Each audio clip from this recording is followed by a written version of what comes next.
தமிழ்நாடு கூட்டணி ஆட்சியை விரும்பாதா? இதற்கு முன்பு கூட்டணி ஆட்சி தமிழ்நாட்டில் நடந்திருக்குதா? கூட்டணி ஆட்சி நடக்க வாய்ப்பு கிடைத்தும் அதை கோட்டை விட்ட கட்சிகள் ஏன்? தமிழ்நாடு கூட்டணி ஆட்சிக்கு ஒத்து வராது முதலமைச்சர் ஸ்டாலின் சொல்றாரு. அது தமிழ்நாட்டுக்கு ஒத்து வராது அப்படிங்கிறது எங்களுக்கு தெரியும், அவங்களுக்கு தெரியும். எங்கள் கூட்டணியில யாருமே கூட்டணி ஆட்சி தொடர்பாக கேட்கல அப்படின்னு எடப்பாடி பழனிசாமி அவர்கள் சொல்றாரு. இரண்டு திராவிட கட்சிகளுமே கூட்டணி ஆட்சி அப்படிங்கிறத முற்றிலுமா புறம் தள்ளுறாங்களே ஏன்? இதில் இருக்கக்கூடிய அரசியல் சாராம்சம் என்ன? ஒருவேளை கூட்டணி ஆட்சி தமிழகத்தில் அமைந்தால் தமிழ்நாடு எப்படி இருக்கும்? மத்தியில் கூட்டாட்சி, மாநிலத்தில் சுயாட்சி என்பதுதான் தமிழ்நாட்டின் கொள்கையா? இல்ல திராவிட கட்சிகள் ஒரு பிம்பத்தை உருவாக்கி வச்சிருக்காங்களா? வாங்க வீடியோக்குள்ள போய் பார்க்கலாம்.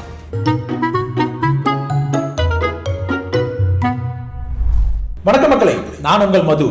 இது தேர்தல் தீ 2026. கூட்டணி ஆட்சி அப்படிங்கிறது மிகப்பெரிய டாபிக்கா போயிட்டு இருக்கு. சமீபத்தில் ஒரு பேட்டியில முதலமைச்சர் ஸ்டாலின் அவர்கள் தமிழ்நாட்டுக்கு கூட்டணி ஆட்சியில ஒத்து வராதுங்க அப்படின்னு ஒரே வார்த்தையில முடிச்சிட்டார். இன்னொரு பக்கத்தில் எடப்பாடி பழனிசாமி எங்க கட்சியில் யாருமே கூட்டணி ஆட்சி பத்தி கேட்கலங்க அப்படின்னு அதையும் தவிர்த்துட்டார். பாஜகவும் நாங்கள் ஆட்சியில் பங்கு அப்படிங்கிறத பத்தி யோசிக்கல அப்படின்னு சொல்லிட்டாங்க. இந்த பக்கத்து பார்த்தோம் அப்படின்னா விசிகாவில் தொடர்ந்து இந்த கூட்டணி ஆட்சி அப்படிங்கிற குரல் ஒழிச்சுக்கிட்டே இருந்துச்சு. இப்போ அவங்க சைலண்டா இருக்காங்க.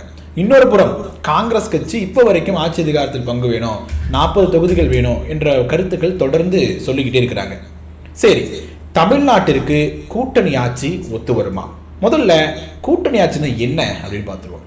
அதாவது தேர்தலுக்கு முன்பாக தேர்தலை நோக்கமாக கொண்டு என்ன பண்ணுவாங்க அப்படின்னா பல்வேறு கட்சிகள் இணைந்து போட்டி போடுவாங்க. ஒவ்வொருத்தர் கட்சிகள் உங்களுக்கு பர்சன்டேஜ் ஓட்டை இன்னொரு கட்சிகள் ஷேர் பண்ணிக்குவாங்க. ஷேர் பண்ணி வெற்றியும் பெறுவாங்க. வெற்றி அடைந்த பின்னர் என்ன பண்ணுவாங்க அப்படின்னா அதே அந்த ஷேர், அதாவது சீட்டுகளை ஷேர் பண்ணது போல இலாக்காக்களையும் ஷேர் பண்ணி ஒவ்வொரு கட்சிக்கும் ஒரு குறிப்பிட்ட இலாக்கா, அதாவது அமைச்சர்கள் கொடுத்து ஒரு கூட்டணி ஆட்சி அமைக்க முடியும். ஆனால் தமிழ்நாட்டில் அப்படி அமைந்தது கிடையாது. அதை மேஜர் ரோல், பெரும் பங்கு வகிக்கக்கூடிய, பெரும்பான்மை பெறக்கூடிய கட்சி அந்த ஒரு கட்சி மட்டுமே ஆட்சி அதிகாரத்தில் அமரும். கூட்டணியில் இருக்கக்கூடிய அந்த கட்சிகள் தேர்தல் வரை தொடரும். தேர்தலுக்கு பிறகு கூட்டணியில் இருந்தாலும் கூட ஆட்சி அதிகாரத்தில் அவங்களுக்கு பங்கு கொடுக்க மாட்டாங்க. எக்ஸாம்பிளுக்கு இப்போ 2021 தேர்தலில் திமுக கூட்டணி 159 இடங்களில் வெற்றி பெற்றாங்க. ஆனால் திமுக மட்டும் தனிப்பெரும்பான்மையோடு 133 இடங்களில் வெற்றி பெற்றாங்க.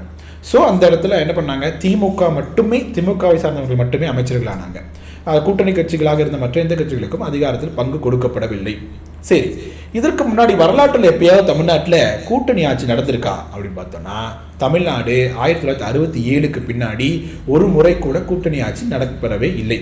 அதுக்கு முன்னாடி நடந்திருக்கும் அப்படின்னு பார்த்தோம்னா 1952 கூட்டணி ஆட்சி அப்படிங்கிறது தமிழகத்தில் இருந்திருக்கு. ஆனால் அதுவும் ஒரு இடியாப்பு சிக்கல் மூலமான ஒரு கூட்டணி ஆட்சி அப்படின்னு சொல்லலாம். இப்போ காங்கிரஸ் கட்சி, இன்னும் சில உழைப்பாளர் கட்சி, காமன்வெல்த் கட்சி போன்ற கட்சிகளோட கூட்டணி வச்சுருந்தாங்க. ராமசாமி படையாட்சி போன்றவர்களாக இருந்தாங்க. அப்போ ஆட்சிக்கு முடிந்த பிறகு ஆட்சி அமைக்கிறாங்க. ராஜாஜி அவர்கள் கூட்டணி ஆட்சி அப்படிங்கிறது அவரும் நிராகரிக்கார். கூட்டணி ஆட்சியில் கொடுக்க முடியாது அப்படின்னு சொல்கிறாங்க. இருந்தாலும் ரொம்ப அழுத்தம் கொடுக்கப்படுது. அதுக்கப்புறம் என்ன பண்ணுறாரு அப்படின்னா, நீங்கள் காமன்வெல்த் கட்சிக்காரனாக செயல்படக்கூடாது, நீங்கள் உழைப்பாளர் கட்சியாக செயல்படக்கூடாது, காங்கிரஸ்காரனாகவே இருக்கணும் அப்படிங்கிற ஒரு நிபந்தனையோடு அந்த கட்சியின் தலைவர்களுக்கு அமைச்சர் பதவி கொடுக்கப்படுது. காலப்போக்கில் என்ன ஆகுது, 1952 வெற்றி பெறாங்க. 54, 55 காலங்களிலே இந்த ரெண்டு கட்சிகளும் கலைச்சிட்டு காங்கிரஸ் கட்சியிலேயே சேர்ந்துடுறாங்க. அது போன்ற ஒரு சூழல் வருது.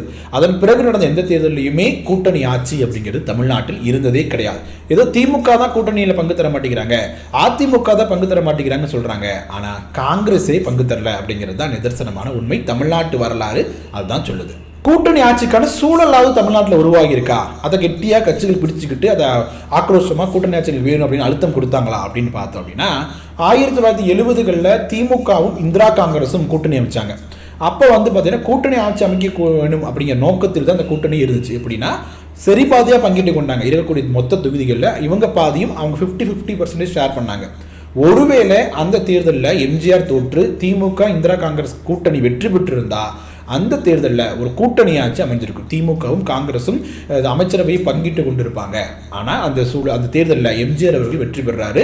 அதற்கான சூழல் உருவாகலை. சரி, திருப்பி எங்கே அதை போட்டு சொல்ல வந்துச்சு அப்படின்னா ரீசெண்டாக 2006ஆம் ஆண்டு அந்த ஒரு சூழல் உருவாச்சு. திமுக கூட்டணி அப்படிங்கிற கட்சியில் பாமக இருந்தாங்க, காங்கிரஸ் இருந்தாங்க, இன்னும் பல கட்சிகள் இருந்தாங்க. திமுக 96 இடங்களில் தான் வெற்றி பெற்றிருந்தாங்க. 118 இடங்களில் வெற்றி பெறணும், அது பெரும்பான்மை பெறணும் அப்படின்னா 117 தொகுதிகளுக்கு மேலே வெற்றி பெறணும்.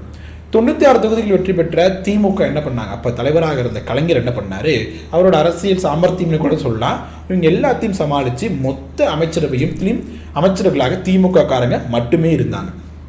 அந்த இடத்துல காங்கிரஸ் கோட்டை விட்டதா அப்படின்னா அந்த இடத்துல இன்னொரு புள்ளியும் நினைச்சு பார்க்கணும். அப்போ 2004ஆம் ஆண்டு மத்திய வெற்றி பெற்று ஆட்சியில் அமைச்சிருந்தாங்க காங்கிரஸ் மத்தியில்.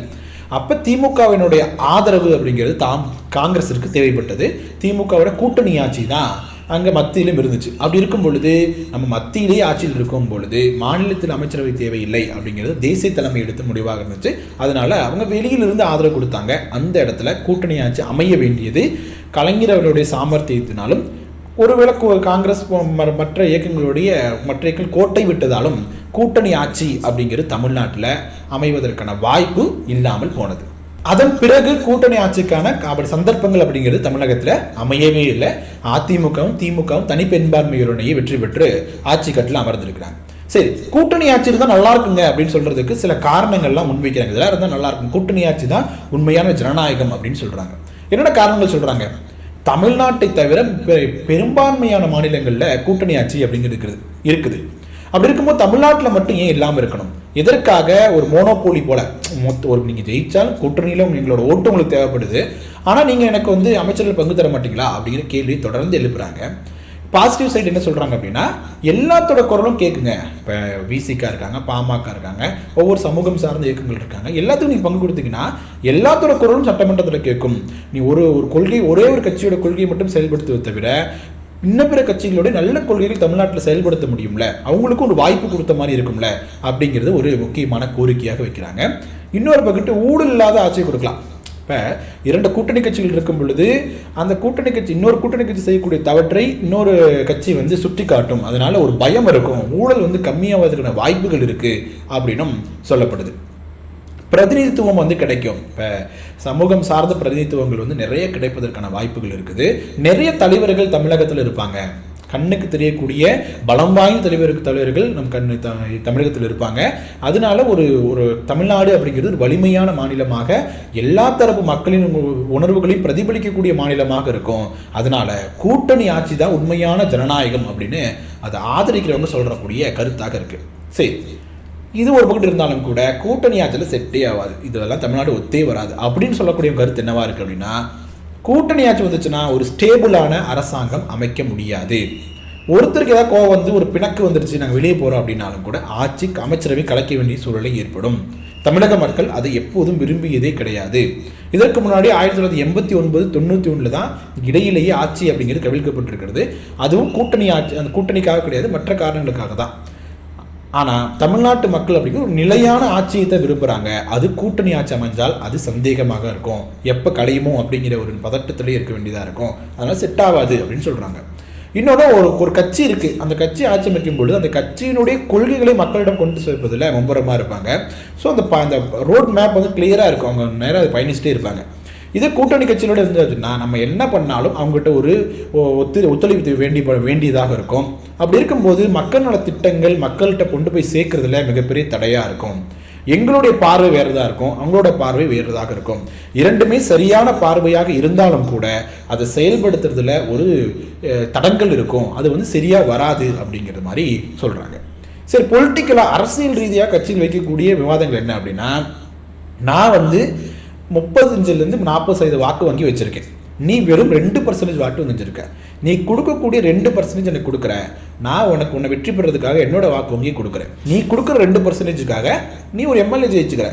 அதாவது உன்னிடம் 3 முதல் 4% வாக்கு வங்கிகள் இருக்கு அப்படின்னு எக்ஸாம்பிளுக்கு வச்சுக்கிட்டோம் அப்படின்னா, ஒரு பெரும்பான்மை இருக்கக்கூடிய கட்சிக்கு ஒரு 40% வாக்குகள் இருக்கு, 35% 40% வாக்குகள் இருக்கு.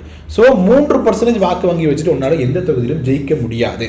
அப்படி இருக்கும் பொழுது நீ கொடுக்கக்கூடிய 3% வாக்குகளுக்கு நான் உனக்கு ஒரு எம்எல்ஏ தொகுதி வெற்றி பெற தர அளவுக்கு நான் உதவி செய்கிறோம்.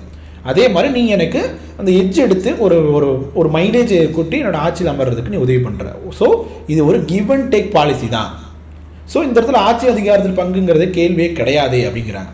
ஒருவேளை என்கிட்ட ஒரு 20% ஓட்டு இருக்குது, உன்கிட்ட ஒரு 20% ஓட்டு இருக்குது அப்படின்னா அப்போ பேசலாம், ஆட்சி அதிகாரத்தில் பங்கு அப்படிங்கிறது அப்போ பேசலாம். ஆனால் இப்போ அது தேவையற்ற ஒன்று. 2%, 3% வச்சிருக்கக்கூடிய ஒரு கட்சிக்கு ஆட்சியிலும் அதிகாரத்திலும் பங்கை கொடுத்து 40%, 35% வச்சிருக்கக்கூடிய கட்சி உன்னை வளர்த்து விடணும்னு எங்களுக்கு எந்த அவசியம் கிடையாது அப்படிங்கிறது அரசியல் கண்ணோட்டத்தோட பேசக்கூடிய அரசியல் கட்சிகளுடைய பார்வையாக இருக்குது.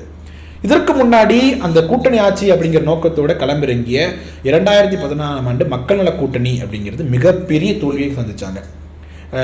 கூட்டணி ஆட்சி தான் அமைக்க போகிறோம், 5-6 கட்சிகள் இணைந்து இந்த கூட்டணி அமைச்சாங்க. மிகப்பெரிய தோல்வியை மக்கள் கொடுத்தாங்க. 2026 புது வரவாக வந்த விஜய் அவர்கள் பெரும்பாலும் மக்கள் கூட்டம் கூடுது, நிறைய இளைஞர் பிளாக் இருக்குது அப்படின்னு சொன்னாலும் கூட கூட்டணி ஆட்சி அமைக்க போகிறோம் அப்படின்னு முதல் மாநாட்டிலே அறிவித்தார். ஆனால் எந்த ஒரு அரசியல் கட்சிகளுமே அவர்கிட்ட போய் சேரல. இப்போ கூட்டணியில் ஆட்சி பங்கு வேணும் அப்படின்னு கேட்டுக்கிட்டு இருக்க கட்சிகள் கூட அவரோட போய் சேர்றதுக்கு தயங்குறாங்க. ஸோ 2016 தேர்தலும் 2026 தேர்தல் நமக்கு என்ன உணர்த்துது? 2016 தேர்தல் மக்கள் கூட்டணி ஆட்சியை விரும்பவில்லை அப்படிங்கிறதையும், 2026 தேர்தல் இருக்கக்கூடிய தேர்தல் கட்சிகளே கூட்டணி ஆட்சி அப்படிங்கிறது பங்கு தரக்கூடிய ஒரு சீண்டவே இல்லை அப்படிங்கும்போது கட்சிகளுக்கு அது நம்பிக்கை இல்லை அப்படிங்கிறது தான் நம்ம கண்கூட பார்க்க வேண்டிய விஷயமாக இருக்கு. ஓகே மக்களே, நம்ம வீடியோவோட இறுதி பகுதிக்கு வந்துட்டோம். நீங்கள் என்ன நினைக்கிறீங்க? தமிழ்நாட்டில் கூட்டணி ஆட்சி அப்படிங்கிறது ஒத்து வருமா? தமிழ்நாட்டில் கூட்டணி ஆட்சி நடந்தால் எப்படி இருக்கும் அப்படிங்கிறது தொடர்பாக உங்களோட கருத்துக்களை கமெண்ட் செக்ஷனில் சொல்லுங்கள். வீடியோ பிடிச்சிருந்தா லைக் பண்ணுங்கள், ஷேர் பண்ணுங்கள். கோபாஸ் யூடியூப் சேனலை சப்ஸ்கிரைப் பண்ணிக்கோங்க. தொடர்ந்து பேசுவோம். நன்றி.